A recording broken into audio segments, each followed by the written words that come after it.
Nazi nimeti toylar o'tdi olsun degan insanlar ma'na yaxshi bo'lsa bir qadrli chaq qo'yaylik deymizlar.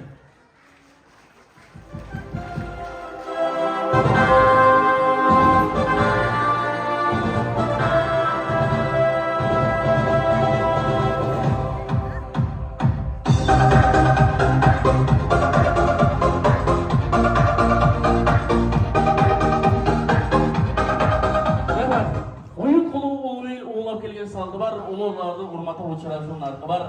Amansizlar bor, mana bugungi sunnat to'yimizga samab kelgan jalblar. Bugungi yaxshilik boshlandi deb baringizlar alaqan chavishadi bor. Assalomu alaykum tug'anlar.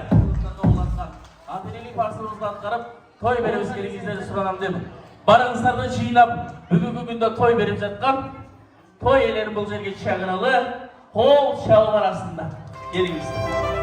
Azizbek ağa, upana işingi Derulsa gelişin. Mamalıklar bilen koştuğunda.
Bali. Bol çaya koyalım mı gelinizde? Hazır mamalıklar törde oturup duraydı. Başlıyor başlıyor iyi gibi. Havaylanınızdır. Hadi babamıza. Çok